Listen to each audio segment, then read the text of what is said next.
Dr. Zhen is an accomplished researcher and assistant professor in the Department of Mechanical Engineering at Clemson University. He is recognized expert in the field of physics-guided machine learning, which involves incorporating physical laws and constraints into machine learning algorithms to improve their performance and reliability. Dr. Lee's research focuses on the development of novel physics-guided machine learning algorithms for optimizing complex systems. His work has been recognized with numerous awards and honors. At the Automotive AI Summit, Dr. Lee shared his expertise on the topic of physics-guided machine learning. Physics-guided machine learning is a research area that I am very passionate about and is also my primary research area. It is an important topic because it addresses one of the key challenges in machine learning, which is incorporating domain knowledge and physical laws into the learning process to improve performance and reliability. Many complex systems, such as those found in automotive industries, are subject to physical laws and constraints that must be taken into account when optimizing their performance. By incorporating these physical laws into machine learning algorithms, it is possible to improve their accuracy, reduce the need for extensive data set, and increase their generalizability. This approach has the potential to revolutionize the design and optimization of complex systems, leading to more efficient and sustainable technologies. So let's welcome Zhen Li for his talk. Okay, so my name is Zhen. I'm from the Mechanical Engineering Department. So today I very appreciate this opportunity I can take to share some ongoing research activity in my lab. So today I will introduce our work based on the physics-guided machine learning. So it's kind of some other thinking on how to use the AI in the mechanical engineering problem. So this is joint work with my collaborator at Brown University and UPenn, and also inside some professor inside Clemson University, and Zhao Xunmeng and Gang Li in our ME department. So talking about the first, I want to introduce the research objectives we want to do. What's the purpose we use AI? So the first challenge we are using is when we use AI, we need to learn something from the small data set. So in our mechanical engineering problem, usually we are rely on the scientific data. Scientific data is not like some pictures, image. So every data point for us is either one experiment or a very expensive simulation. So we cannot generate a lot of data to build the data set. So we have to make some smart thing to learn something from the small data set. But there's no way to go around this kind of knowledge you have to build in the data set. So try to be able to learn something from small data. We have to use our knowledge. Okay, our physical knowledge, so that you can use your physical knowledge to supplement some additional information you can learn from the small data set. So by doing this, we will include some prior physical knowledge into the machine learning model. So this is the one thing we want to learn from the small data set. The second thing is we want to develop the machine learning or neural network model. So this will serve as a surrogate of the physics-based model. For example, when we build the physics-based model, usually we need to generate, for example, the digital twin system. We can get the one-to-one map of the physics system using the digital or computational model. But the problem is whenever you change the condition, I need to run the finite element simulation or any simulation. It takes several hours to tell you what will happen if you change the condition. This usually is not good if you want to do real-time prediction. So we will use the machine learning to serve as a surrogate of the physics-based model. So this can give us the real-time prediction. Another thing is we can use the surrogate model to explore the vast design space if you have material design kind of problem. So for these two objectives, we will introduce two different machine learning models. So the first one is the physically informed neural network model. So I will give one example to how we can learn from the small data set. Another thing is we will develop the deep neural operator model. So the first case is we know the governing equation, we know the form, the PDE of the system. The second thing is we don't know the governing equation, and we have to use the neural network to act as an operator model. So this work, I will also give one or two example to explain how we will do that. So briefly, introduction of the physically informed neural network is usually if we fully rely on the data-driven model, usually you have the observation of U at some point. You will give input, you go through the neural network, you map to the output. This is usually the data-driven neural network. But as we mentioned, we do not have a lot of data to learn. So we have to put our physical knowledge into the machine learning model. So how we can do that is, for example, we know the PDE, the governing equation of the system. We know the equation actually is operator U some parameter equal to the right-hand side, the fourth term or boundary condition. So now we will move the G to the left-hand side so that we define a residue. R is the residue of the left-hand side minus the right-hand side. So if the output U can certify the some equation operator, you make the R goes to 0. Okay, this means you have the prediction U certify the PD governing equation. So by doing this, we will define the loss function. One part is based on the data set. Another part is based on the residue. So the optimization problem becomes you minimize the loss based on the observation data, and also you have to minimize the residue to certify the governing equation. So by doing this, you can make your model is partially rely on the data, partially rely on the physical knowledge you already know. So this will generate the physically informed neural network so that you optimize two parts. One part is the data observation, another part is the physical knowledge. So by doing this, so I want to mention this idea is not new. So this is actually first proposed by the 1994. Okay, but at that time, because they do not have computation power, it's very hard to do the optimization process. And recently, we can do that because we have very good optimization algorithm and have computation power.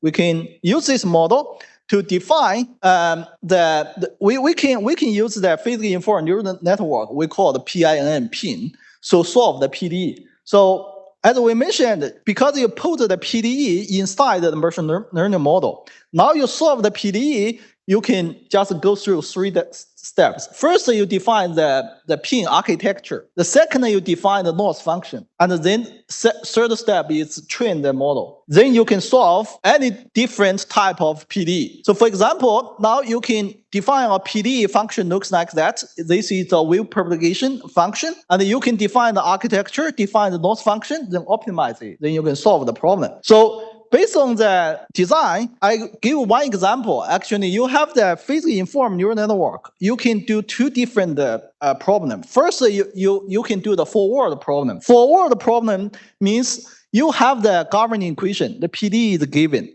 All the parameter is given, and all the boundary condition is given. Then this problem is well defined. You can solve this problem by any PDE solver. You can also solve this problem by the neural network. PINN. That means you can take the PINN as a traditional PDE solver. You can solve any PDE equation. Just go through steps, right? Define the architecture, define the loss function, then optimize it. Okay? Then you don't need to know a lot of numerical technique to handle this different PDE. And the second thing is also interesting is the inverse problem. Inverse problem means you know the governing equation, but there's some parameter in the equation you don't know. Now you need some data because the equation is not well defined. So you need to generate some sensor to collect the data, and you use that observation of data to optimize the equation. And eventually you have a model is partially rely on the sensor data, partially rely on the equation, because the equation is not well defined. Then you can use very few sensor to collect the data and optimize the entire system. And you can get the equation of the system and also can do the prediction. So now we will want to mention the benefit of using the physical law to constrain the machine learning model is, first, you can learn something based on very small data set. The sensor, you only need a few of them. The second thing is After you have the model, you can do extrapolation. Extrapolation is important because usually if you use the data-driven model, you cannot do extrapolation. But now you use the physical law to constrain the system. Actually, you have a model is working on a no-dimensional manifold, and you can do extrapolation. So this is the benefit. Now we'll consider the results. The results for this problem, for both the forward or inverse problem, we can make sure you have the solution compared to the very fine resolution of a PDE solver. You can get the error is 1% error. This means this can work for any traditional PDE problem. Either you know the PDE or you don't know the PDE. You know the PDE but don't know the parameter inside the PDE. You can solve this problem. Then the second question is also interesting. Is okay if you have a nonlinear system, but the PDE the form is you don't know. You know there's a governing equation, but you don't know the form. Then actually you have to learn the nonlinear operator.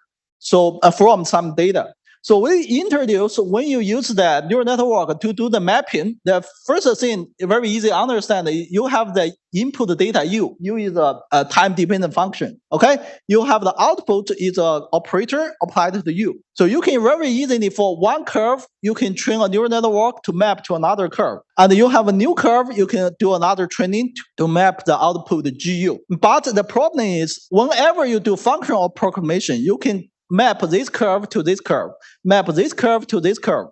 But what happens if I give you arbitrary curve, then what's the performance of the system? You don't know. So if you want to solve this kind of problem, then the functional approximation does not work because you do not train, you do not have output, you cannot train the mapping between input and output. Then you have to learn the operator to governing that GU is a function of Y. Y is give you, for example, Y is time, then this is a time-dependent curve. Okay, so now we were trying to learn operator in the system. We don't know the PDE. So this to try to use the neural network to approximate the operator, this is guaranteed by some mathematical theory. So there's a Zhen theory. Prove that if you have some certain architecture of the neural network, okay, as long as the number of neural is extremely large, you can approximate any kind of operator. Make sure you have epsilon, it's a very small number. So based on the Zhen theory, then we can build up our neural network. So based on the structure of Zhen theory, then we can define two neural network. The one neural network take this as a trunk. This will give you the dependence of the Y function. Another neural network we call this is the branch network. This will give you the function map the U to the branch network will give you the U dependent coefficient. Then based on the design, you can multiply the two neural network output, and then the final thing will give you the operator, nonlinear operator. So based on this, we can use this operator learning to solve some traditional nonlinear dynamic problem. For example, this problem is bubble growth dynamics. So the bubble growth dynamics is controlled by the environment pressure. So for example, if you increase the pressure, the bubble will shrink. If you decrease the pressure, the bubble will grow. So if you give a time-dependent pressure profile, this bubble will grow and shrink will have a dynamics response of the system. And this problem, we can use some continuum model, and we also use some stochastic model to generate the combined data set. And we can find, okay, you can train the neural operator to learn the system behavior. This is definitely the nonlinear dynamic system. You have input and you will have output of bubble growth. So we found, okay, we can, after training, we have a neural network. This neural network can represent the system behavior and give you the accuracy of 97% accuracy, but it can reduce the simulation time from 6 hours to less 1 second. That means, in principle, you have to run the simulation for 6 hours to get the response. Now you have the training model. You can predict the scene accuracy in less than 1 second. Another example I want to mention is we can use this to do the dynamic loading of some composites material. For example, if you want to see how this composite material responds in some dynamic loading. So we define a system. You have random input. This is loading on the system.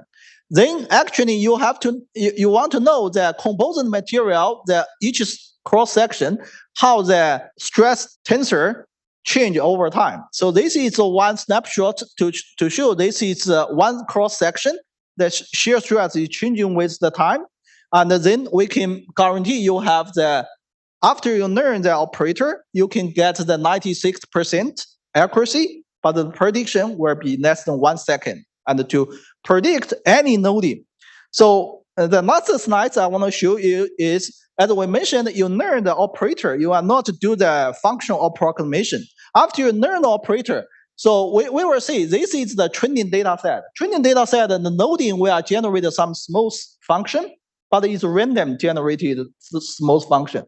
And the loading, there's some total force at the ending part. We can make sure the testing data will have 98% accuracy, but we can do extension. We do extended data means all the training data set is not 1 second, okay? And when doing prediction based on the loading of 2 seconds, and the accuracy is always better than 90% accuracy. Another thing what we want to mention is there's some loading actually it's not observed in the training data set. There's bilinear loading, and we can always get a good prediction. That means you really learn the governing equation. You are not just do some mapping. If you do mapping, there's some data is not included in the training data set. You will not get a correct prediction. Okay, so this is my last slide.